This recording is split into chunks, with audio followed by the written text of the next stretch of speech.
안녕하세요. 40대 직장인 여성입니다. 타이틀은 그냥 직장인이라고만 하고 싶은데 아쉽게도 누군가의 와이프라는 이름도 가지고 있는 사람이에요. 혼자가 낫다며 산 지난 40 몇 년이 지난 세월 동안 단 한 번도 제 결심에 후회를 해본 적이 없다가 그래도 혹여나 이 사람은 다르겠거니 하는 마음에 정말 기대만 가득 채운 채 시집을 왔는데 정말 제 인생 중에서 가장 다사다난하고 여진이 수시로 강림을 하던 순간이 아니었나 싶습니다. 저희 남편은 집안의 장손이에요. 꼭 쥐뿔도 없는 것들이 집안의 조상 타령하면서 개족부 들고 있고 재산은 큼지막히 지내고 그러잖아요. 딱 그런 집구석의 장남이었습니다.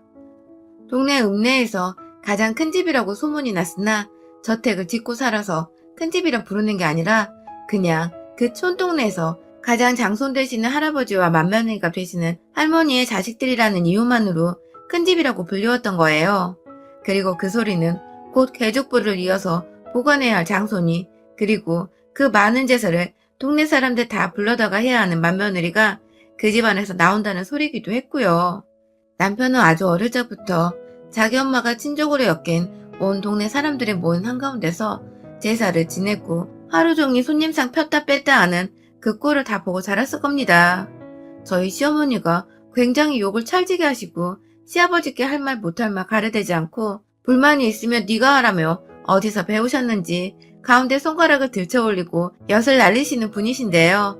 남편은 분명 그렇게 제사만 끝나고 나면 자기 엄마가 넋이 나가는 것도 아빠한테 불만이란 불만이 죄에다 쌓여서 언제 터질지 모른다는 것도 그리고 그런 꼴들을 매일 보며 이 짓은 정말 여자한테 힘들고 괴롭고 공평하지 못한 짓이라는 것도 분명 알고 있었을 것입니다. 시어머니가 저와 남편을 둘이 앉혀놓고서 한풀이를 하셨던 것만 해도 결혼한 지 2년째 되는 지금 벌써 10손가락이 진작 넘어섰기 때문이죠. 며느리 앞에서도 신세한탄 하시면서 힘들다고 죽고 싶다 목 놓아 부르시던 분이신데 자신만 딸랑이던 앞에서는 오죽하셨을까요? 하지만 우리 남편은 저와 결혼하기 전 그러니까 우리가 서로 좋아 죽겠다고 사귀고 있던 시절에 이런 집안 얘기에 대해서는 단 한마디도 저한테 꺼내질 않았었어요.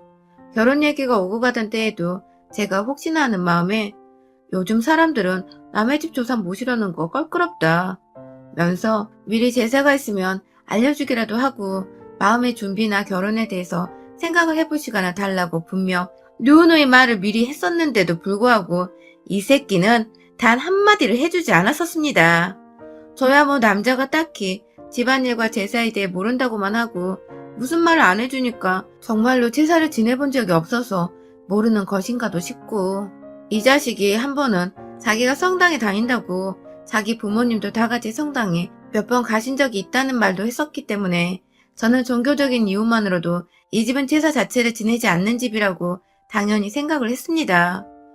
위로 누나가 둘이 있다고 하는데 누나들하고도 막내가 잘 없을 뿐더러 서로 바쁘게 사느라고 얼굴 보고 살 기회가 적다고만 해서 전 이상하다고 생각을 하긴 했으나 정말로 형님 될 분들이 딱히 동생과 각별하게 지내는 사이는 아니라고 생각을 했습니다.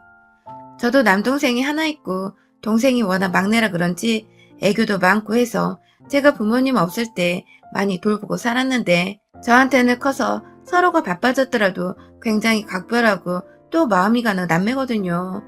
얘가 여자친구가 생겼다고 하면 뭐라도 돈이라도 쥐어줘서 맛있는 거 사 먹으라고 하고 동생이 결혼할 적에는 올케 소원 들어준다고 하와이로 신혼여행도 제가 사비터로 보내줬습니다. 그땐 제가 결혼할 생각이 없었기도 했었고 그냥 필요 이상인 건 알지만 제 마음이 돈이 얼마가 들던 말던 그냥 해주고 싶었어요. 제 동생이고 동생이 사랑한다는 여자인데 그 정도는 경제적 여유가 있으니 별로 손해볼 일도 아니라 생각을 했었죠. 하지만 이 집구석의 형님들은 분명 남편이 왕래하기도 힘들다고 했었는데 결혼하고부터는 없던 관심과 애정이 갑자기 생겨난 것인지 평소 거들떠도 안 받다는 집안 제사를 저한테 가르치기 위해서 둘이 번갈아가며 전화가 와서는 좀 보자고 일하는 사람을 불러내려고 하질 않나. 시어머니께는 말을 뭐라 했는지 시어머니가 내가 생각해보니 너한테 말을 제대로 안 해준 것 같다 하면서 제사 지내는 거 제대로 거들게 하려고 절 또 일하는데 불러내려고 하시질 않나. 신혼집에 집 전화를 따로 설치하지 않았는데 지 동생이 아닌 저한테 전화가 와서는 지 동생을 찾고 지 동생이 뭘 처먹었는지를 일일이 물어보고 지 동생이 뭐 필요한 건 없는지 잘 보라면서 전에 없는 애정어린 우애를 결혼하고 나서 찾으면서 애먼 저한테 그 말을 전하고 우애의 오작교를 지어주도록 강요하는데 미쳐 돌아가시겠더라고요. 그나마 시어머니는 제사 지내고 이 집안에서 맏며느리로 살아가는 게 힘든 걸 아니까 시누이들 등살에 밀려 전화를 하면 그때뿐이고 자기 죽기 전에 이 말도 안 되는 제사를 모조리 없애고 갈 거라며 제 앞에서 몇 번 씩씩거리기도 하셨었는데 시누이들은 얼굴도 안 보이는데 주기적으로 전화를 해서는 사람 피말리고 귀찮고 연병 떨게 만드니까 제가 속이 뒤집히지 않을 수가 없었습니다. 2년 내내 말입니다. 사실 저는 서울 본사에서 쭉 근무를 하다가 혼자 살기로 한 마당에 서울 안에서는 집을 구하는 것이 좀 경제적으로 부담이 되어서 지방으로 내려왔어요. 남들은 서울에서 직장을 구하려고 하는 걸 저는 지방 생산공장으로 반대로 지원을 해서는 지금 남편을 만나고 시댁이 가까이 있는 이 지역에서 살고 있습니다. 회사에서 구해준 집에서 지내다가 제 돈으로 아파트 하나 마련해서는 쭉 살았고 다시 서울로 돌아갈 일도 없고 그렇게 되면 회사를 그만두고 현장에서 다시 재취업을 하거나 경력직으로 다른 곳으로 이동할 예정이었던지라 딱히 다가올 변화라고는 할 것이 없는 상태였죠. 그런 와중에 남편을 건너 알게 되었고 남편의 대시로 싱글라이프를 꿈꾸던 상태에서 연애를 무작정 시작했습니다. 그땐 뭐 눈깔이 삐었었기에 그랬던 거라 말씀드리면 여러분들의 이해가 쉬울 것 같아요. 연애를 할 적에 남편은 그래도 자기 일이 있는 사람이고 그 분야에서는 나름 알아주는 젊은 노동자였고 하나같이 주변 사람들의 평판이 나쁘지가 않았습니다. 그런 점이 오랫동안 혼자 했던 제가 결혼을 결심하는데 나름 큰 부분을 차지하기도 했었죠. 남들이 인정한 성실하고 반듯한 남자라는 사실이 제게는 결혼이란 위험을 부담하고 이 남자와 살렸는데 나름의 건강하다는 건강검진 증명서 같은 것이었거든요. 하지만 그렇게 나름대로 따지고 들면서 한 늦은 결혼이었는데 이렇게 전후가 다를 줄이야 정말 상상 이상이었습니다. 제가 제 자가집이 있다고 했잖아요. 그걸 연애 때부터 남편이 알고 있었는데 결혼을 할 적에는 그 집에서 신혼집을 차리자고 하더라고요. 저야 뭐 싫은 건 아니지만 그럼 남편은 결혼을 하기 위해 뭘 준비해오는지 하도 당당하게 제 집을 요구하길래 남편한테도 뭘 들고 오냐고 물어봤더니 자기 사랑 일 앞디다. 이 갓나 새끼가 진짜. 제가 정색을 하자 그 소리를 금방 집어치웠지만 실제 남편은 저보다 나이도 3살이 많은 사람이 사회 경력으로 따지면 저랑 비슷한데 모아놓은 돈이 정말 몇 푼 안 되는 건지 옆 동네 부산까지 가서는 이케아에서 살림 가구를 사왔습니다. 그나마도 지네 누나들이 가서 사오라고 했다면서 누나들이 살림은 으뜸이라고 누나 칭찬하는데 와 진짜 뭐 이런 놈이랑 내가 결혼을 한다고 했나 싶어서 순간 후회막심이더라고요. 그 와중에 형님들은 결혼하고 나서도 꼭 저한테 전화로 내가 꾸며준 집 보고 싶다 얼른 이지랄을 하면서 겨우 이케아에서 가구 싸게 사는 법만 가르쳐줬으면서 자기들이 꾸몄다며 제 명의의 제 집을 보고 싶다는 헛소리를 해댔고요. 실제로 큰형님은 부모님 둘 중 한 분 돌아가셔서 혼자 사시기 울적하시게 되면 저희 집에 모시고 살라며 아직 돌아가시지도 않은 시부모 방 하나를 제 집안에 만들어 놓으라고까지 하더군요. 지가 뭔데 내 집에 내 피 한 방울 안 섞인 지들 부모 방을 만들어 놓으라 말을 하는지. 제가 이때 제대로 정신을 차렸어야 했는데 말이죠. 그래도 작년 한 해 코로나 때문에 사람들 모이는 게 위험하다고 매일같이 정부에서 뉴스로 말을 해주니까 한동안 형님들을 포함해 시댁 식구들을 만날 일이 없었습니다. 코로나 터지기 전에 하도 직구경을 하고 싶다고 해서 초대를 하고 싶었지만 해준 게 아무것도 없으면서 결혼 한 달 만에 제사에 시달리고 형님들 전화에 시달리게 한 게 너무 열받더라고요. 그래서 시댁 식구들한테 저 혼자 퇴근하고 고생해서 혼자 요리하기가 싫다며 남편한테 앞치마 씌우고 음식을 차리라고 했죠. 물론 갈비며 잡채며 손 가는 몇 음식들은 제가 했지만 말입니다. 그런데 집에 오자마자 지 아들, 남동생이 앞치마 차리고 그깟 데코용 안주 음식 몇 개 만들고 있는 거 가지고서 어떻게 신랑한테 이런 거 시켜? 라며 기겁을 하는 바람에 제가 우리 집에 올 때 요리는 가족들 입맛 잘하는 남편이 항상 책임질 거예요. 라고 말해줬답니다. 그러고 나서는 다들 한 번도 집으로 찾아오려 한 적은 없었어요. 아무튼 코로나로 한동안 잠잠하던 시댁 소식이 2021년 대바람부터 들려오기 시작했습니다. 비록 결혼하고 1년차는 아무것도 모르는 상태에서 제사하러 시댁으로 끌려다니고 시누이들 전화 받느라 정말 팔자에 없는 삶을 산다며 무지하게 스트레스를 받았었는데 코로나 터지고 나서 일단 제사를 가지 않는 것만으로도 어른들 마주하지 않아도 돼서 좋았고 시누이들도 자연스레 집에서 자식들 케어하고 뭐하느라 정신이 없었는지 연락이 뜸해지다가 완전히 끊겼어요. 그런데 딱 올해가 되면서 남편이 저한테 눈치를 보면서 물어보더라고요. 아무리 그래도 우리가 아랫사람인데 어른들한테 새해 인사는 해야 하지 않겠냐고요. 듣고 보니 껄끄러웠지만 정말 그게 맞는 것도 같고 연말에 따로 인사를 드리지 않았으니 새해라도 드려야 하지 않겠냐며 그냥 시댁으로 한번 찾아갔습니다. 차로 조금만 가면 되는 거리이기도 하고 저희 둘만 잠깐 들려서 인사만 드리고 오면 되지 않을까 싶었거든요. 가는 길에 두 분 장보러 다니시기 불편할 것 같아서 기본적인 찬반에다가 식재료까지 인근 마트에서 사가서는 집에 들어갔어요. 시어머니와는 가까운 사이는 아니었지만 우리는 같은 이 집의 며느리로서 제사 지낸다고 힘들어하는 유대감이 있었기 때문인지 어머님도 이참에 그냥 싹 제사는 자기 혼자 지내다가 치워버릴 거란 소리를 또 반복하시며 입으로 시아버지 욕을 왕창 하셨고요. 그게 조금 웃었지만 욕하시는 소리에 왠지 제가 남편 욕을 하는 것도 같아서 속이 뻥 뚫리는 기분이었죠. 그런데 그때 뒤에서 안 와. 시누이들이 지 새끼들까지 다 끌고 와서는 엄마 나왔어 하며 들어오는 겁니다. 나 남편이란 놈은 지들 누나를 불렀으면 불렀다고 말을 해야 할 텐데 그걸 끝까지 저한테 말 안 하고 그냥 있다가 지들 누나 오니까 누나들 내가 불렀어 하면서 해맑게 쳐웃는데 진짜 확 눈가를 찢어버리고 싶었어요. 아직 비수도권도 5인 이상 사적 모임 금지하고 있지 않나요? 근데 남편은 자기가 엄마 집에 간다고 또 누나들한테 쪼르르 전화를 해서는 말했고 그렇다고 그 얘기를 듣고는 시누이들이 좋다고 또 해볼래 하며 친정으로 온 겁니다. 그 중에 큰 시누이가 진짜 성격이 별나요.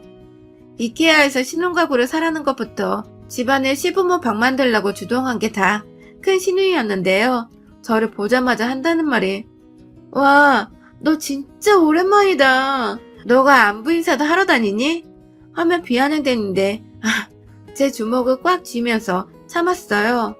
좋은 감정을 가진 사이도 아니었고 그렇다고 자주 보는 사이도 아니었는데 최소한의 말은 좀 예의 바르게 해주면 좋았을 텐데 말이죠. 그딴 생각은 밥 말아먹은 건지 비아냥부터 되던 시누이는 글쎄 아이들을 다 데려다가 손도 안 씻기고 시어머니 시아버지를 안아보라며 막 좋다고 그걸 또 사진을 찍고 있는 겁니다. 네, 저희 시누이가 SNS를 좀 활발하게 해요. 저도 결혼하고 얼마 지나지 않아서 저한테 인스타 친구 추가를 했길래 그때 처음 알았고 그 후로 저는 인스타 계정을 아예 새로 파서 비공개로 지인들과만 쓰고 있고요. 아무튼 그 모습이 너무 좀 안찔해 보여서 애들아 손부터 먼저 씻어야지 하고 좋게 타일렀어요. 분명 좋게 타일렀어요. 저라고 절대 싸움 따고는 아니니까요. 눈치껏 시댁에서 좋게 비유 맞추다가 무사히 집으로 돌아가는 게 소원이었던 저입니다. 그런데 작은 시누이부터 큰 시누이까지 제가 그 얘기를 하자마자 뭐 그리 기분이 나빴다는 듯 갑자기 웃다 말고 서로 눈을 마주치며 썩소를 날리더군요. 누가 봐도 빈정상했고 열받았다는 그 표정으로 말이죠. 그리고는 이내 야, 내 새끼들 내가 알아서 키울게 하며 급기야 저한테 야라고 하는데 더 빡치는 건 중간에서 남편이 그걸 눈치만 보고 있고 누구 하나 말 조심하려고 주의를 주고 있지 않더군요. 남의 편밖에 없는 시댁에서 저는 혼자 완전히 쫄 뻔했지만 할 말은 해야겠더군요. 야라뇨 형님, 호칭 똑바로 쓰세요. 그리고요, 뉴스 안 보세요? 매일같이 5인 이상 집합 금지라고 하는데 대놓고 이렇게 몰려오면 어쩌자는 거예요? 그 와중에 애들 손도 안 씻기고 말이야. 라고 무식해서 상종 못하겠다는 표정으로 따박따박 말대꾸를 했습니다. 그러자 형님은 작은 형님부터 큰 형님까지 뭐가 그리 억울한지 씩씩거리면서 너 지금 뭐라고 했어? 라며 발악을 하고 자기 화났다는 듯 열받는 티를 내는데 꼴이 너무 마치 학교 다닐 때 날라리 옆에서 셔틀이나 날리던 애가 날라리 없을 땐 지가 뭐라도 되는 줄 알고 기고만장해져서 기선제압을 하려고 하는 꼴이더라고요.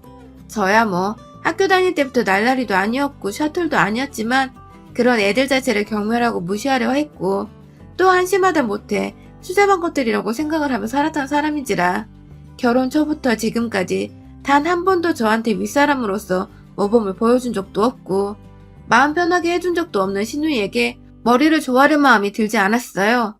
그러자 큰 신우이가 그러더군요. 이래서 늑다리가 되어 결혼하겠다고 하는 여자애들을 거두면 안 돼. 다 하자 있는 것들이라 결혼을 못하다가 하는 건데 뭐.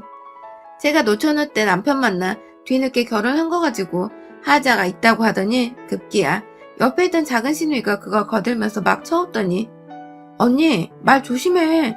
그러다 우리 막내 또 집에서 요리하고 살림하고 개고생 당한다? 라더군요. 집에서 요리하고 살림하는 게 부부 사이에 공평한 일임에도 불구하고 개고생이라고 말하다니.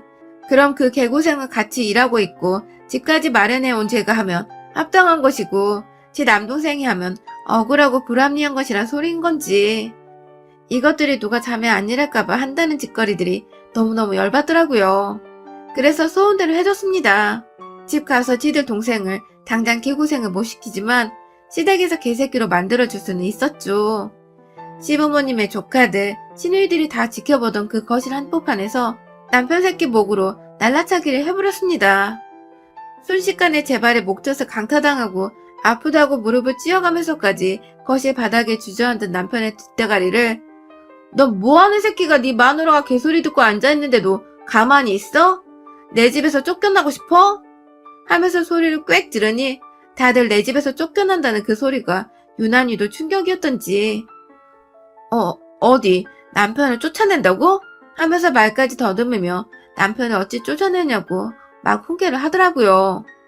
소리를 지르거나 같이 욕할 줄 알았는데 지들도 지금 저희 부부가 사는 집이 제 명예인 거 알고 있어서 그런지 더 심한 말을 못하고 발만 동동 굴리더라고요. 차마 조카들이 보고 있는 와중에 지들 엄마를 때릴 수는 없어서 대표로 큰 신우의 멱살을 잡고는 벽으로 밀쳤어요.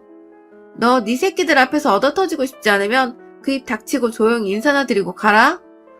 라며 귓속말로 말을 했더니 한참을 그 벽 앞에 가만히 서 있다가 애들 앞에서 자존심을 상했던지 할머니 인사드리고 가자 하며 얼른 인사부터 시키고 곧장 나서던 큰형님. 그러자 뒤에 남아있던 작은 형님은 차 한 대만 끌고 왔는데 자기를 내버려 두고 가냐면서 또 부모님께 인사를 후다닥 하고는 지 언니 따라 애들 데리고 뛰쳐나가더라고요. 이 모든 게 다 시누이들이 지네 부모님 인사드리겠다고 이 집에 들어온 지 20분 정도도 안 되어 일어난 일이었습니다. 시부모님 표정도 똥 씹은 표정인과 마찬가지였고요. 그런 시부모님께 마지막으로 정중히 인사를 건네드리고는 남편도 내버려둔 채 혼자 차키 들고 집을 나왔어요. 알아서 저를 개새끼 마냥 졸래 졸래 따라오는 남편에게 난 얼마든지 다시 싱글로 살 수 있으니 니들 식구들 내 앞에서 지랄 한 번 더 떨었다간 그리고 너도 그 사이에서 가만히 반감만 하고 있었다가 니들 단체로 목 따버린다?